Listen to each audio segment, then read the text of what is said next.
The Scarlet Letter by Nathaniel Hawthorne. Published March 16, 1850. Entered the public domain, 1864. Chapter 19. The Child at the Brookside. "Thou wilt love her dearly," repeated Hester Prynne, as she and the minister sat watching little Pearl. "Dost thou not think her beautiful? And see with what natural skill she has made these simple flowers adorn her. Had she gathered pearls and diamonds and rubies in the wood, they could not have become her better. She is a splendid child, but I know whose brow she has. Dost thou know, Hester," said Arthur Dimmesdale with an unquiet smile, "that this dear child, tripping about always at my side, hath caused me many an alarm? Methought, O Hester, what a thought is that, and how terrible to dread it, that my own features were partly repeated in her face, and so strikingly that the world might see them. But she is mostly thine." "No, no, not mostly," answered the mother, with a tender smile. "A little longer, and thou needst not to be afraid to trace whose child she is. But how strangely beautiful she looks, with those wild flowers in her hair. It is as if one of the fairies whom we left in our dear old England had decked her out to meet us." It was with a feeling that neither of them had ever before experienced that they sat and watched Pearl's slow advance. In her was visible the tie that united them. She had been offered to the world these 7 years past as the living hieroglyphic in which she was revealed the secret that they so darkly sought to hide. All written in this symbol, all plainly manifest, had there been a prophet or magician skilled to read the character of flame, and Pearl was the oneness of their being, be the foregone evil what it might. How could they doubt that their earthly lives and future destinies were conjoined when they beheld at once the material union and the spiritual idea in whom they met, and were to dwell immortally together? Thoughts like these, and perhaps other thoughts which they did not acknowledge or define, threw an awe about the child as she came onward. "Let her see nothing strange, no passion nor eagerness in thy way of accosting her," whispered Hester. "Our Pearl is a fitfully and fantastic little elf sometimes. Especially, she is seldom tolerant of emotion when she does not fully comprehend the why and wherefore. But the child hath strong affections. She loves me and will love thee." "Thou canst not think," said the minister, glancing aside at Hester, "how my heart dreads this interview and yearns for it. But in truth, as I already told thee, children are not readily won to be familiar with me. They will not climb my knee, nor prattle in my ear, nor answer to my smile, but stand apart and eye me strangely. Even little babies, when I take them in my arms, weep bitterly. Yet Pearl, twice in her little lifetime, hath been kind to me. The first time thou knowest well. The last was when thou ledst her with thee to the house of yonder stern old governor. And thou didst plead so bravely in her behalf and mine," answered the mother. "I remember it, and so shall little Pearl. Fear nothing. She may be strange and shy at first, but will soon learn to love thee." By this time Pearl had reached the margin of the brook and stood on the further side, gazing silently at Hester and the clergyman, who still sat together on the mossy tree trunk, waiting to receive her. Just where she had paused, the brook chanced to form a pool, so smooth and quiet that it reflected a perfect image of her little figure, with all the brilliant picturesqueness of her beauty, in its adornment of flowers and wreathed foliage, but more refined and spiritualized than the reality. This image, so nearly identical with the living Pearl, seemed to communicate somewhat of its own shadowy and intangible quality to the child herself. It was strange the way in which Pearl stood, looking so steadfastly at them through the dim medium of the forest gloom, herself, meanwhile, all glorified with a ray of sunshine that was attracted thitherward as by a certain sympathy. In the brook beneath stood another child, another and the same, with likewise its ray of golden light. Hester felt herself, in some indistinct and tantalizing manner, estranged from Pearl, as if the child in her lonely ramble through the forest had strayed out of the sphere in which she and her mother dwelt together, and was now vainly seeking to return to it. There was both truth and error in this impression. The child and her mother were estranged, but through Hester's fault, not Pearl's.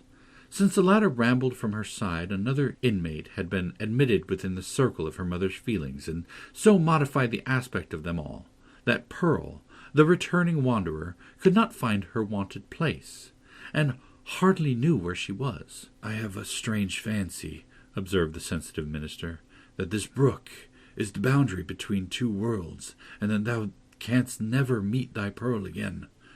Or is she an elfish spirit who, as the legends of our childhood taught us, is forbidden to cross a running stream? Pray, hasten her, for this delay has already imparted a tremor to my nerves." "Come, dearest child," said Hester encouragingly, and stretching out both her arms. "How slow thou art! When hast thou been so sluggish before now? Here is a friend of mine, who must be thy friend also. Thou wilt have twice as much love henceforward as thy mother could alone give thee. Leap across the brook and come to us. Thou canst leap like a young deer." Pearl, without responding in any manner to these honey-sweet expressions, remained on the other side of the brook. Now she fixed her bright, wild eyes on her mother, now on the minister, and now included them both in the same glance, as if to detect and explain to herself the relation which they bore to one another. For some unaccountable reason, as Arthur Dimmesdale felt the child's eyes upon himself, his hand, with that gesture so habitually as to become involuntary, stole over his heart. At length, assuming a singular air of authority, Pearl stretched out her hand, with the small forefinger extended, and pointing evidently towards her mother's breast. And beneath, in the mirror of the brook, there was a flower-girdled and sunny image of little Pearl, pointing her small finger too. "Thou strange child, why dost thou not come to me?" exclaimed Hester.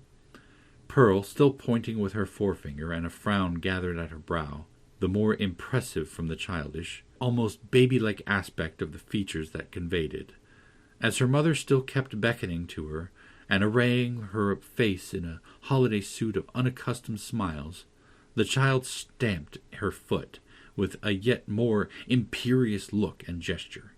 In the brook again was the fantastic beauty of the image, with its reflected frown, its pointed finger, and imperious gesture, giving emphasis to the aspect of little Pearl.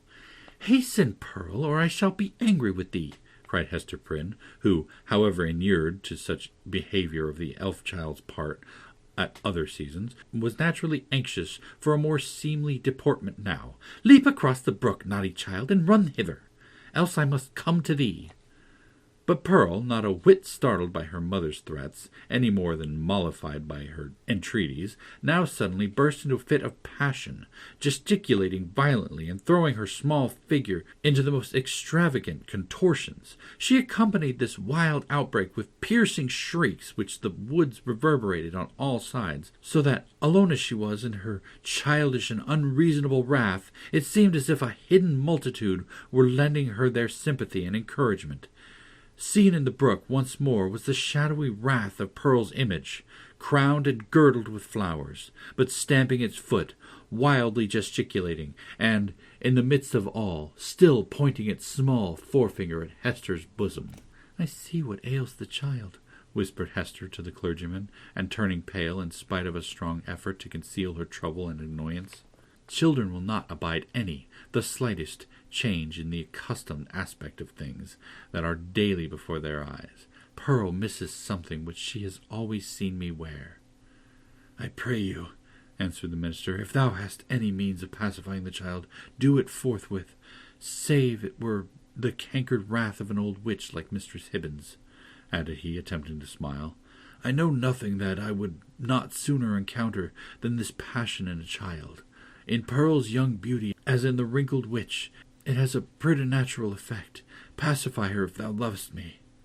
Hester turned again towards Pearl, with a crimson blush upon her cheek, a conscious glance aside at the clergyman, and then a heavy sigh, while even before she had time to speak, the blush yielded to a deadly pallor.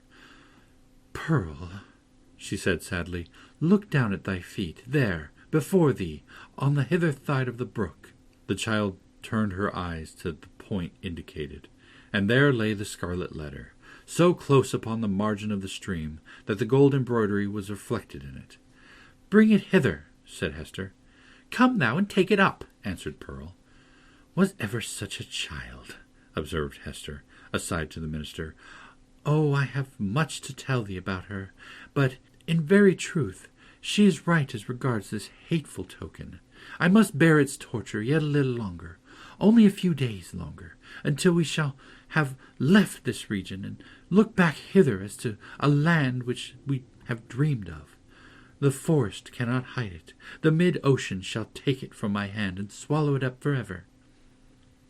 With these words she advanced to the margin of the brook, took up the scarlet letter, and fastened it again to her bosom.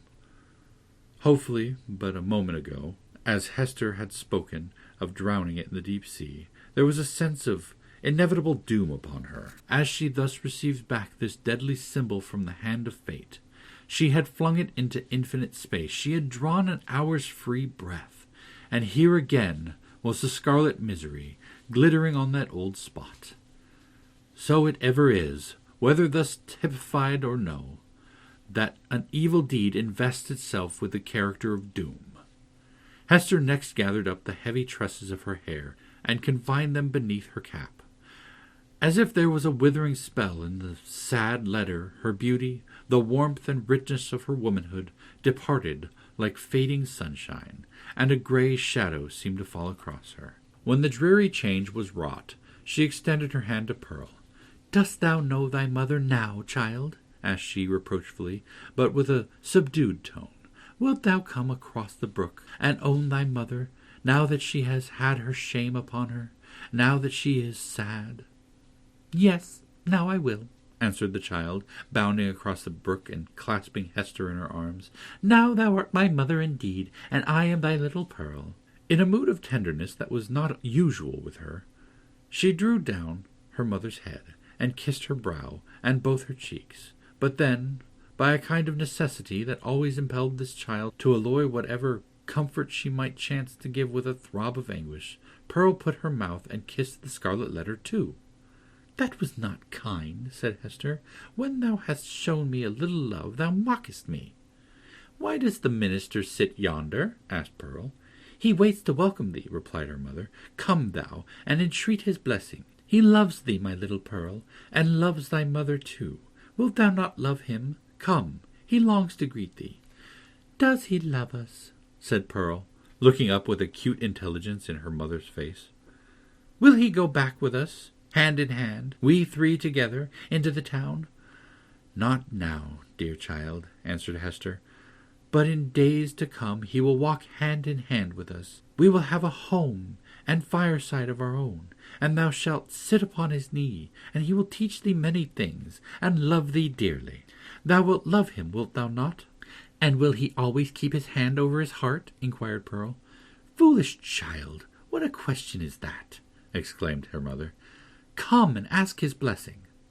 But whether influenced by the jealousy that seemed instinctive with every petted child towards a dangerous rival, or from whatever caprice of her freakish nature, Pearl would show no favour to the clergyman. It was only by an exertion of force that her mother brought her to him, hanging back and manifesting her reluctance by odd grimaces, of which, ever since her babyhood, she had possessed a singular variety, and could transform her mobile physiognomy into a series of different aspects, with a new mischief in them, each and all. The minister, painfully embarrassed, but hoping that a kiss might prove a talisman to admit him into the child's kindlier regards, bent forward and impressed one upon her brow.